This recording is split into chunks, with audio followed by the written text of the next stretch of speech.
शुभ प्रभात, आदाब, नमस्कार। वक्त हो चला है भदोही जिले की खबरों का। आप देख रहे हैं सत्यम न्यूज वेब टीवी। एक बार फिर फटाफट खबरों को लेकर हाजिर हूं मैं नसीर कुरैशी। खबरों की शुरुआत करते हैं इस अहम व बड़ी खबर से। मोड़ इलाके के नई बस्ती रेलवे ट्रैक पर रविवार की सुबह ऑर्केस्ट्रा पार्टी में काम करने वाले डांसर गोपी यादव का शव पाया गया था। डांसर की मौत का मामला सुर्खियों में बना है। परिजन लगातार हत्या का आरोप लगा रहे हैं, जबकि पुलिस पोस्टमार्टम रिपोर्ट का इंतजार कर रही है। इस हैरत अंगेज वारदात से इलाके में सनसनी फैली हुई है। मौके वारदात का जहां भदोही पुलिस गहनता से जांच पड़ताल की है, वहीं फॉरेंसिक टीम भी पहुंचकर सबूतों को जुटाया है। डांसर गोपी यादव चकजुरानी गांव का निवासी था। ऑर्केस्ट्रा के साथ साथ मोड़ बाजार में ऑटो भी चलाता था। परिजनों का आरोप है कि ऑर्केस्ट्रा में काम करने वाली एक युवती से उसका प्रेम प्रपंच चल रहा था। गोपी यादव रात में ऑर्केस्ट्रा वाली युवतियों के कमरे पर गया था और सुबह उसका शव रेलवे ट्रैक पर पाया गया।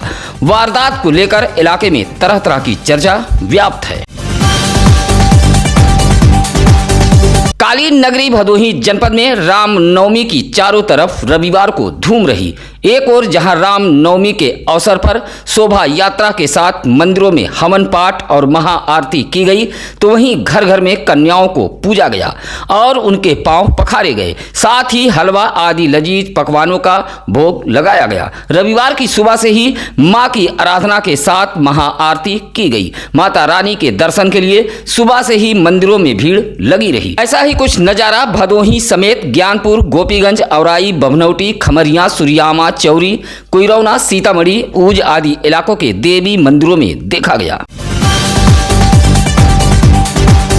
भदोही के मोड़ इलाके में ऑर्केस्ट्रा डांसर गोपी यादव की मौत के बाद यह बात चौंका रही है कि भदोही जनपद में अवैध रूप से ऑर्केस्ट्रा पार्टी का कारोबार लंबे समय से फल फूल रहा है। सूत्रों की माने तो शादी विवाह के आड़ में ऑर्केस्ट्रा पार्टी संचालक गंदे धंधे को भी संचालित करते हैं। नेपाल, बंगाल, भोपाल, छत्तीसगढ़, बिहार जैसे प्रदेशों से नाबालिग लड़कियों को इस धंधे में धकेला जा रहा है। लेकिन इन सब बातों से स्थानीय पुलिस भी पूरी तरह अनजान बनी रहती है। मोड़ इलाके में एक डांसर युवक की हुई मौत के बाद ऑर्केस्ट्रा पार्टी भदोही में सुर्खियां बटोर रहा है। भदोही जनपद पुलिस को शायद इस बात की भनक भी नहीं है कि भदोही में कुल कितने ऑर्केस्ट्रा पार्टी संचालित हो रहे हैं और किस ऑर्केस्ट्रा पार्टी में कितनी लड़कियां और किन प्रदेशों की काम कर रही हैं। ऑर्केस्ट्रा पार्टी के आड़ में अनैतिक कार्य भदोही जनपद में जारी है। अगर ऐसे ऑर्केस्ट्रा पार्टी पर कार्रवाई नहीं हुई तो किसी दिन इससे बड़ी घटना घट सकती है। श्री राम जन्म उत्सव पर भदोही जिले में राम नाम की गूंज रही। इस मौके पर धूमधाम से शोभा यात्रा निकाली गई। शोभा यात्रा में बड़ी संख्या में श्रद्धालु शामिल रहे और जय श्री राम के नारे लगा रहे थे। भदोही में भव्य शोभा यात्रा निकाली गई। शोभा यात्रा भदोही शहर के रसपुरा कॉलोनी से होते हुए मेन रोड, अजमुल्ला चौराहा, मर्याद पट्टी, श्री राम मंदिर पहुंचकर समाप्त हुई। जगह जगह शोभा यात्रा का भव्य स्वागत किया गया। इस दौरान लोग श्री राम शोभा यात्रा की आरती भी उतारते नजर आए। इस मौके पर चेयरमैन अशोक जायसवाल, संतोष दुबे, ब्रह्मदेव जायसवाल, अरविंद मौर्य सहित बड़ी संख्या में राम भक्त मौजूद रहे। विधानसभा व एमएलसी चुनाव के बाद भदोही में बहुजन समाज पार्टी ने नगर निकाय चुनाव की डुगडुगी बजा दी है। रविवार को भदोही शहर के ज्ञानपुर रोड रीजेंसी होटल में बहुजन समाज पार्टी की इस बैठक में बूथ से लेकर सेक्टर तक के कार्यकर्ता मौजूद रहे। बसपा सरकार के पूर्व राज्य मंत्री कमलाशंकर भारती की अध्यक्षता में हुई इस बैठक में नगर पालिका व नगर पंचायत चुनाव को लेकर चर्चा की गई। जहां पार्टी ने ऐलान किया कि पार्टी सभी वार्डों में अपना प्रत्याशी उतारेगी। बैठक में रतनलाल यादव, शहनवाज खान, नंदलाल प्रजापति, रायचंद्र गौतम सहित तमाम कार्यकर्ता मौजूद रहे। विधानसभा चुनाव में सपा की सरकार आने का सपना देखने वाले भदोही जिले के प्लाटिंग कारोबारियों पर जिला प्रशासन का बुलडोजर कब दौड़ेगा? हालांकि ऐसे अवैध प्लाटिंग कारोबारियों के कई अधिकारी भी भदोही जिले में करीबी हैं, जिन्हें सपा का सपना आया था। यही वजह है कि बेखौफ भदोही जिले में हो रहे अवैध प्लाटिंग कारोबार पर ऐसे अधिकारी कार्रवाई करने से कतरा रहे हैं। सूत्रों के हवाले से सत्यम न्यूज को जो जानकारी मिली है, नाम न बताने की शर्त पर जमीन खरीद फरोख्त का काम करने वाले एक कारोबारी ने बताया कि भदोही के कई अधिकारी व अवैध प्लाटिंग कारोबार से जुड़े बड़े लोगों ने सपा के बड़े नेताओं को चुनाव में चंदा भी दिया था ताकि सपा की सरकार आने के बाद अपने अवैध कारोबार को और गति दे सके। लेकिन मुंगेरी लाल के सपने को बाबा योगी ने स्वाहा कर दिया। अब बस जरूरत है भदोही में अवैध प्लाटिंग कारोबारियों पर बुलडोजर चलाने की। कभी 58-54 रुपया पैसे में बिकने वाला नींबू अब पूरी तरह बादशाह हो गया है। पिछले कुछ दिनों से कालीन नगरी भदोही जनपद में भी नींबू का रेट 7वें आसमान पर पहुंच गया है। नींबू के दाम ऐसे चढ़े कि सेब अनार को यह नींबू मुंह चिढ़ा रहा है। मौजूदा समय में नींबू 400 रुपये किलो पड़ रहे हैं। भदोही जिले में नींबू का कारोबार कर रहे सब्जी कारोबारियों का कहना है कि संक्रमण काल में नींबू की खपत काफी कम थी, जिसके चलते इस बार किसानों ने नींबू की खेती नहीं की। यही वजह है कि इस वर्ष नींबू की कीमतें आसमान छू रही हैं। यही हाल सब्जियों का है। मुफ्त मिलने वाला धनिया सब्जियों से ज्यादा महंगा हो गया है।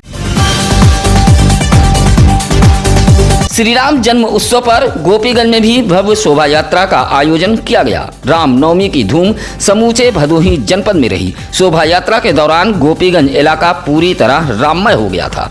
डीजे लाइट साउंड से सजाकर भव्य श्री राम शोभा यात्रा निकाली गई थी, जो इलाके के अलग अलग स्थानों पर भ्रमण कराई गई और लोगों ने दर्शन पूजन किया।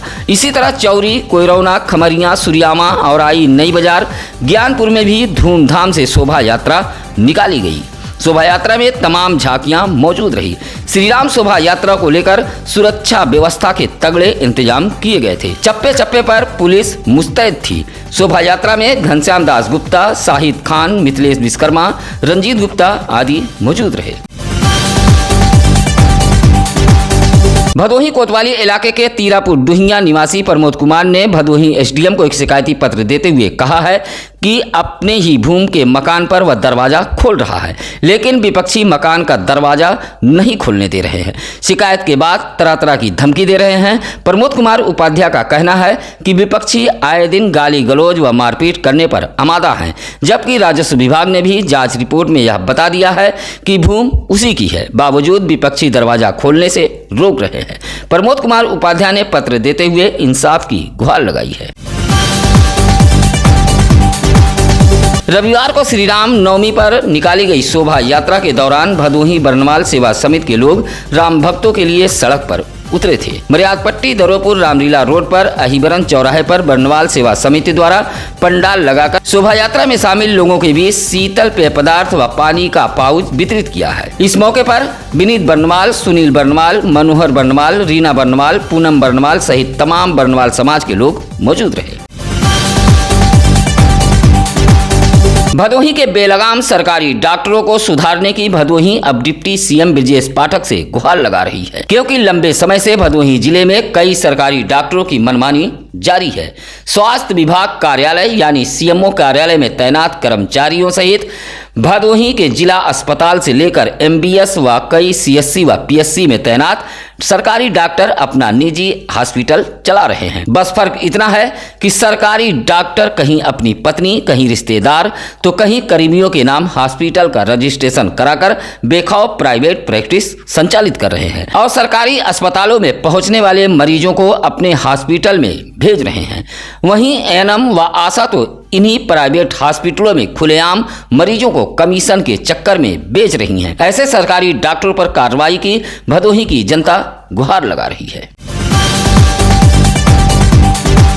रविवार को भदोही जिले के अलग अलग प्राथमिक स्वास्थ्य केंद्रों पर आयोजित सीएम आरोग्य मेले का आयोजन किया गया था, जहां मरीजों का स्वास्थ्य परीक्षण कर जरूरी दवाइयां बांटी गई। जिले में कुल 17 स्थानों पर आरोग्य मेला आयोजित किया गया था। स्वास्थ्य मेले का मुख्य चिकित्सा अधिकारी डॉक्टर संतोष कुमार चक ने निरीक्षण किया है। कुछ स्थानों पर मेले में अव्यवस्थाएं भी देखने को मिली हैं, जिस पर सीएमओ ने फटकार लगाते हुए चेतावनी दी है। सिमराथनाथ स्वास्थ्य मेले के निरीक्षण में स्वीपर अमृतलाल नदारत मिला है। अपने इलाके की समस्याओं, खबरों के लिए आप हमें फोन जरूर करें। समस्या कोई भी हो, चाहे सरकारी भूमि पर हो अवैध कब्जे का मामला या फिर कोटेदार की मनमानी, बदहाल चक्रोड और सड़क या फिर भीषण गर्मी में हैंडपंप दे चुका है जवाब। विकास के नाम पर ग्राम प्रधान में चल रहा है घपला या घोटाला। आप उठाइए फोन और हमारे टीम को बताइए, हम करेंगे पर्दाफाश और सामने लाएंगे ऐसे भ्रष्टाचारियों की करतूत। पोल खोल कर रख देंगे उसकी पोल। फिलहाल आज के लिए बस इतना ही। कल फिर होगी कुछ अहम खबरों के साथ मुलाकात। नमस्कार, आदाब। ताज़ा खबरों के लिए सत्यम न्यूज़ को सब्सक्राइब करें।